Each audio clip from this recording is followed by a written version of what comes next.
서울의 겨울은 정말 춥고 혹독하다.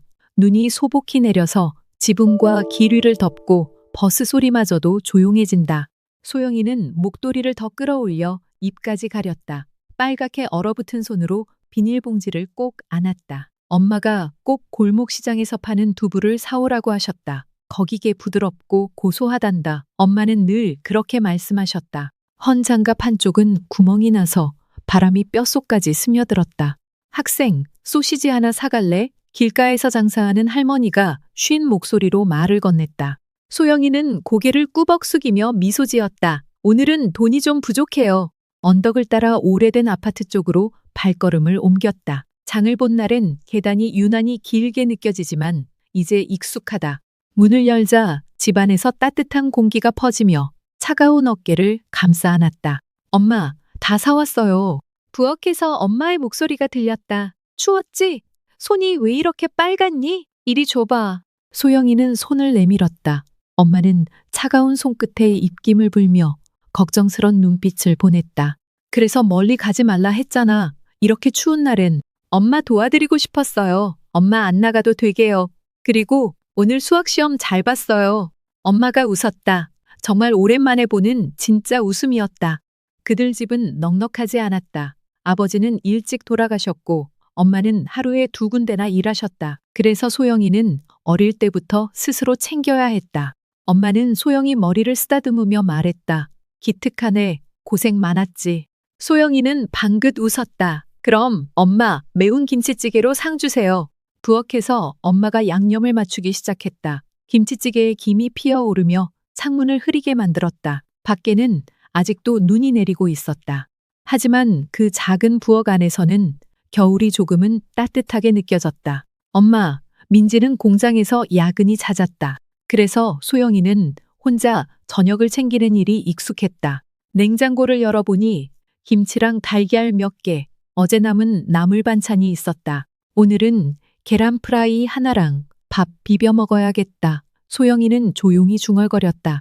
후라이팬에 기름을 두르고 계란을 깨 넣었다. 지글지글 익는 소리가 좁은 부엌에 퍼졌다.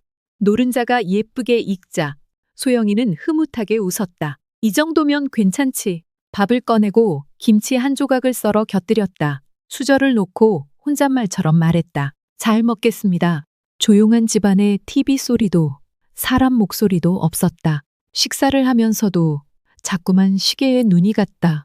밤 9시가 넘었는데 엄마는 아직 귀가하지 않았다. 벽에 걸린 전화기를 한번 쳐다보고 다시 밥숟갈을 들었다. 식사가 끝난 후 그릇을 씻고 부엌 불을 껐다. 방에 들어가자 책상 위에 놓인 엄마의 쪽지가 보였다. 소영아, 오늘 엄마가 늦어. 먼저 저녁 먹고 전기장판 켜고 자. 감기 걸리지 말고. 마이너스 엄마. 소영이는 그 쪽지를 가만히 읽고 이불 속으로 몸을 파묻었다. 창문 밖엔 눈이 여전히 조용히 내리고 있었다. 엄마 오면 따뜻한 물 끓여 넣어야지. 소영이는 눈을 감으며 그렇게 생각했다. 학교를 마치고 돌아오는 길. 소영이는 평소보다 조금 돌아가는 길을 택했다. 공장 앞을 지날 때쯤 문 앞에 쪼그려 앉아 있는 노인을 발견했다. 헌 외투에 낡은 모자를 눌러 쓴 노인은 몸을 웅크린 채 바닥에 고개를 떨구고 있었다. 소영이는 걸음을 멈췄다. 춥겠다. 너무 얇은 옷인데. 공장 철문은 굳게 닫혀 있었고 주변엔 아무도 없었다. 소영이는 조심스럽게 다가갔다. 할아버지, 괜찮으세요? 노인은 고개를 천천히 들었다. 거칠어진 얼굴, 얼어붙은 입술. 춥지? 노인의 목소리는 마치 바람처럼 약하고 갈라져 있었다. 소영이는 재킷 주머니를 뒤져 따뜻한 핫팩 하나를 꺼냈다. 이거라도 잠깐 손에 쥐고 계세요. 노인은 놀란 듯 소영이를 바라보다가 작게 고개를 끄덕였다. 고맙다. 요즘 같은 세상에. 소영이는 가방을 내려놓고 급히 공장 근처 매점으로 달려갔다. 따뜻한 우유 한 병과 삼각김밥 하나를 샀다. 돌아와서 노인 앞에 놓으며 말했다. 뜨거울 때 드세요. 노인은 잠시 아무 말 없이 그걸 바라보다가 천천히 손을 뻗었다. 나도 옛날엔 손녀가 있었는데. 순간 소영이의 가슴 어딘가가 먹먹해졌다. 눈은 여전히 내리고 있었고 공장 앞 풍경은 하얗게 변해가고 있었다. 소영이는 노인이 다 먹을 때까지 그 자리에 함께 있었다. 공장 앞을 지나가는 사람들이 하나둘 늘기 시작했다. 퇴근 시간이라 그런지 작업복을 입은 직원들이 무표정한 얼굴로 빠르게 걸어갔다. 노인을 보는 사람은 아무도 없었다. 마주쳐도 그냥 외면하거나 고개를 돌렸다. 어떤 이는 지나가며 투덜거렸다. 요즘 저런 사람들 너무 많아. 다 술 마시고 오는 거지 뭐. 또 다른 사람은 헛기침을 하며 발걸음을 더 재촉했다. 소영이는 그 모습을 조용히 지켜봤다. 마음 한켠이 서늘하게 식어갔다. 왜 아무도 신경 안 쓰지? 그녀는 속으로 중얼였다. 노인은 그런 시선에 익숙한 듯 아무 말 없이 다시 고개를 숙였다. 손에 쥔 핫팩도 입가에 닿은 우유도 잠시 잊은 듯 했다. 소영이는 자신이 앉아있던 눈 덮인 계단을 잠시 내려다봤다. 그리고는 슬그머니 가방에서 작은 담요를 꺼냈다. 이거 집에 가져가려던 건데 할아버지 드릴게요. 노인의 눈동자가 떨렸다. 놀람인지 감사함인지 말로 설명되지 않는 표정이었다. 그 순간 소영이는 더 이상 아무 말도 하지 않았다. 누군가는 외면하고 누군가는 비난했지만 이 눈 내리는 서울의 겨울, 따뜻함은 그렇게 작은 손끝에서 시작되고 있었다. 소영이는 한참을 망설이다가 조심스럽게 노인에게 다가갔다. 할아버지, 괜찮으세요? 노인은 천천히 고개를 들었다. 눈가에 쌓인 주름과 빨갛게 트인 볼이 눈에 띄었다. 며칠째 아무것도 못 먹었어요. 그 말에 소영이의 마음이 철렁 내려앉았다. 집은요? 가족은 안 계세요? 노인은 고개를 천천히 저었다. 없어요. 이제는 다 떠났지. 대답은 짧았지만 그 안에 담긴 시간과 외로움은 길고 깊어 보였다. 소영이는 가방을 뒤적이며 아까 사온 삼각김밥과 우유를 꺼냈다. 이거라도 드세요. 아직 따뜻해요. 노인의 손이 떨리는 듯 천천히 움직였다. 이런 건 받아도 되는 건지. 괜찮아요. 저도 가끔 배고플 때 먹어요. 맛있어요. 노인의 눈동자가 촉촉해졌다. 그는 조심스레 포장을 벗기고 천천히 한 입 베어 물었다. 이렇게 따뜻한 밥은 진짜 오랜만이네. 소영이는 그 말을 들으며 옆에 조용히 앉았다. 서울의 겨울밤, 찬바람은 여전히 불었지만 그 둘 사이엔 조용한 온기가 감돌았다. 소영이는 가방 속을 다시 뒤적였다. 엄마가 아침에 넣어준 조그만 단팥빵 하나가 손에 잡혔다. 이것도 드세요. 조금 달아서 힘날 거예요. 노인은 눈을 크게 떴다. 이걸 나한테 다 주는 거야? 네, 저 혼자 먹기엔 많아서요. 노인은 두 손으로 빵을 조심스럽게 받아들었다. 그리고 마치 오랜 시간 굶주렸던 사람처럼 허겁지겁 먹기 시작했다. 빵 부스러기가 그의 낡은 외투에 떨어졌지만 그는 개의치 않았다. 그 모습에 소영이는 괜히 마음이 아팠다. 얼마나 배가 고팠으면. 노인은 마지막 한 조각까지 다 먹고 입가를 손등으로 닦았다. 정말 고맙다. 요즘 같은 세상에 이런 따뜻한 마음 받기 힘든데. 그의 눈가엔 눈물 같은 것이 맺혀 있었다. 소영이는 작게 웃으며 대답했다. 할아버지, 내일도 여기 계시면 또 뭔가 가져올게요. 노인은 한참을 말없이 소영이를 바라보다가 고개를 천천히 끄덕였다. 서울의 겨울밤은 더 추워졌지만 소영이의 마음엔 작은 불씨가 켜진 듯 따뜻했다. 노인의 콧소리는 계속 들렸다. 목소리도 잠기고 몸은 가늘게 떨리고 있었다. 감기 걸리신 것 같아요. 소영이는 안절부절 못했다. 가방엔 남은 게 없었고 호주머니를 뒤져봐도 동전 몇 개뿐이었다. 잠깐만 기다리세요. 금방 올게요. 소영이는 집 쪽으로 전력 질주했다. 골목을 돌아 계단을 뛰어오르며 숨이 턱에 찼다. 방문을 열고는 서랍 속 저금통을 꺼냈다. 그 안엔 1년 내내 모은 동전들과 지폐 몇 장이 있었다. 이번 달엔 학용품 말고 약 사면 되지. 돈을 쥔 손이 시렸지만 마음은 단단했다. 근처 약국으로 달려가 감기약과 작은 핫팩 하나를 샀다. 이게 조금이라도 도움이 되면 좋겠는데. 다시 집 앞 골목을 지나 공장 앞 노인이 앉아있는 곳으로 돌아갔다. 노인은 여전히 웅크리고 있었다. 소영이는 숨을 고르며 다가갔다. 할아버지, 여기요. 감기약이에요. 이거 드시고 따뜻하게 하세요. 노인은 말없이 소영이를 바라보다가 천천히 약을 받아들었다. 고맙다. 정말 고맙다. 그의 눈가에 다시금 이슬이 맺혔다. 소영이는 약 봉투를 꼭 쥔 채 천천히 집 쪽으로 걸어갔다. 마음 한구석이 무거웠다. 엄마가 알면 분명히 혼날 텐데. 그 돈은 겨울 연탄값 모아두던 거잖아. 머릿속에 엄마의 목소리가 자꾸 맴돌았다. 공장일이 줄어든 요즘 엄마는 퇴근 후에도 걱정이 많았다. 연탄 창고를 몇 번이나 들여다보던 엄마의 표정이 떠올랐다. 근데 그냥 모른 척하고 지나치기엔 너무 추워 보였어.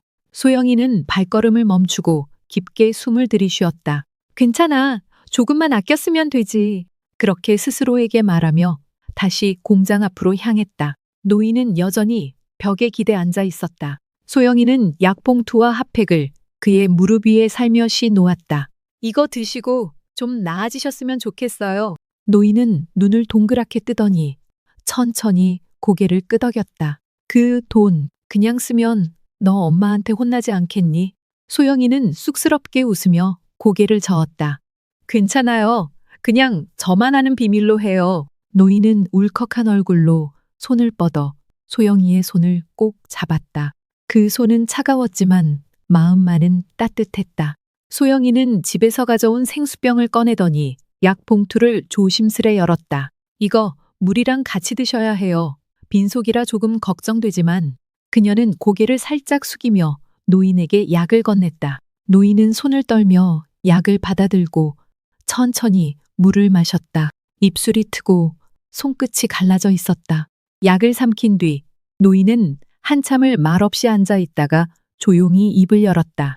너 같은 아이가 아직 세상에 있다는 게 참 고맙구나. 소영이는 대답 대신 조용히 고개를 끄덕였다. 노인은 눈시울을 붉히며 부드럽게 웃었다. 천사구나. 너 같은 애는 진짜 하늘에서 내려온 천사야. 그 말에 소영이는 당황했지만 마음 한쪽이 찡하게 따뜻해졌다. 전 그냥 할아버지가 너무 추워 보여서요. 그녀는 작게 웃으며 핫팩을 다시 손에 쥐어주었다. 눈발은 여전히 흩날리고 있었지만 그 순간만큼은 거리 위의 공기가 조금 덜 차갑게 느껴졌다. 다음 날 아침 소영이는 평소보다 일찍 집을 나섰다.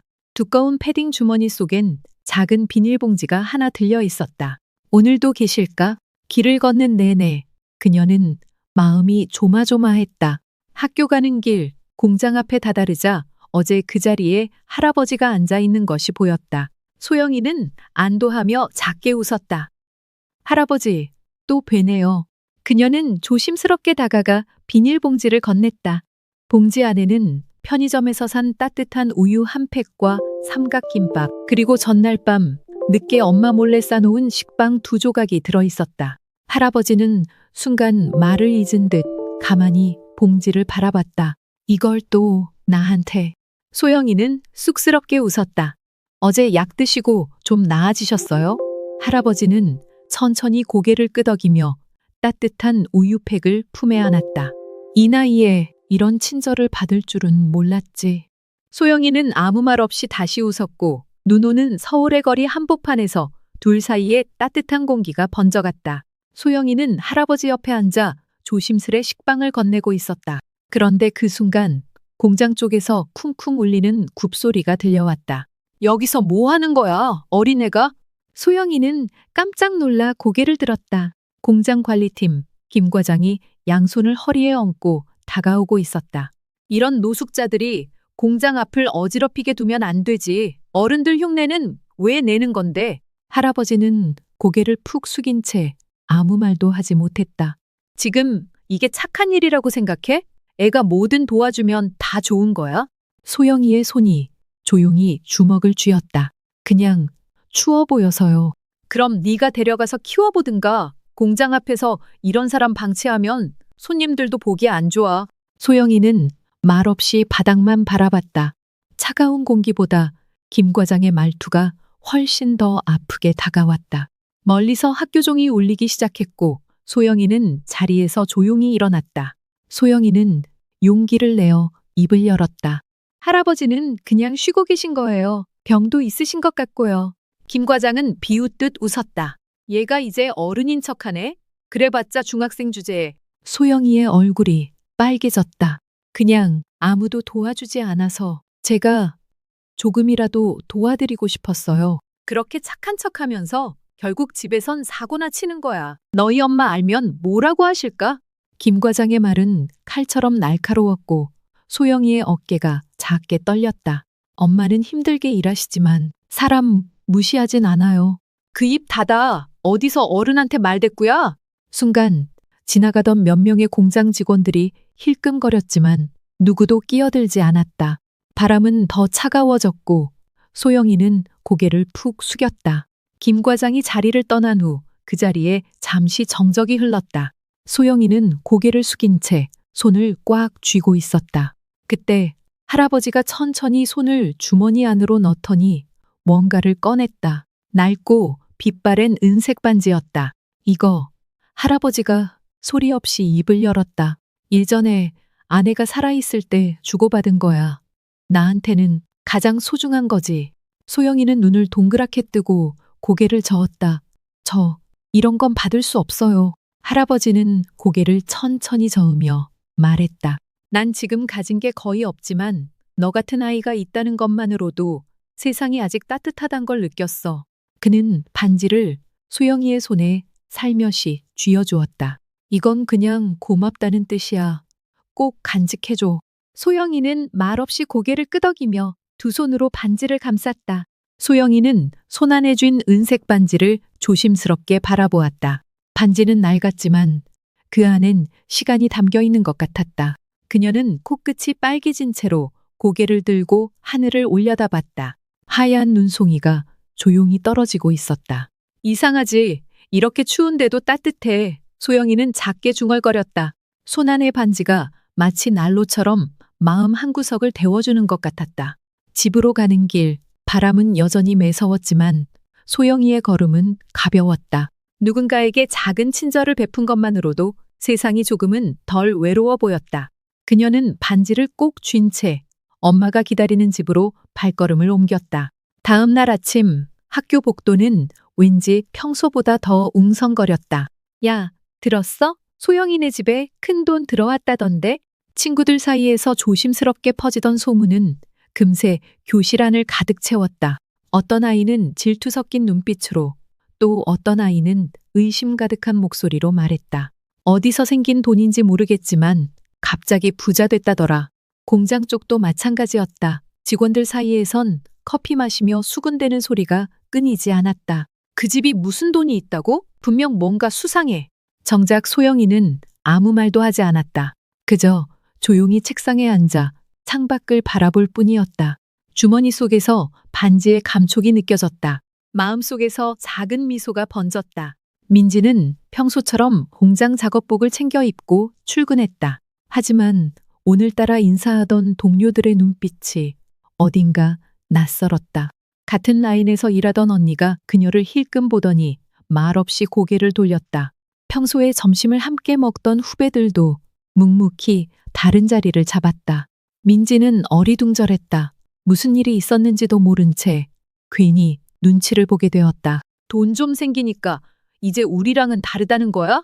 뒤에서 들리는 말에 그녀는 움찔했다. 민지는 조용히 고개를 숙이고 기계 앞에 섰다. 손은 익숙하게 움직였지만 마음은 무겁고 불편했다. 도대체 무슨 소문이 돈 거야? 속으로 중얼이며 민지는 커피도 마시지 못한 채 점심시간을 보냈다. 점심시간이 끝나갈 무렵 민지는 호출을 받았다. 그녀는 고개를 숙인 채 관리실로 들어섰다. 김 반장은 팔짱을 낀 채 민지를 노려보았다. 민지 씨, 요즘 동네에 떠도는 소문 들었어요? 민지는 당황한 눈빛으로 고개를 저었다. 무슨 소문 말씀이세요? 딸이 그 노숙자한테서 돈 받았다면서요. 가족 전체가 혜택 본 거 아니냐는 말까지 나와요. 민지는 얼굴이 굳어졌다. 전 정말 그런 일 몰랐어요. 딸아이가 누굴 도왔다는 얘기는 들었지만 돈 같은 건 절대 받은 적 없어요. 그럼 증명해 보세요. 통장 내역이라도 가지고 와 보던가. 여기서 일하려면 신뢰가 제일 중요해요. 민지는 입술을 깨물었다. 모욕감과 억울함이 뒤섞인 채 아무 말도 하지 못했다. 학교 복도는 여느 때처럼 시끌벅적했지만 소영이 지나갈 때만 조용해졌다. 친구들이 눈을 피하며 속삭이는 소리가 들렸다. 걔가 그 노숙자랑 친하다던데? 그 은반지 어디서 났는지 알아? 완전 수상해. 소영은 책가방을 꼭 움켜쥐고 교실로 들어갔다. 자리에는 이미 누군가가 쪽지를 놓고 갔다.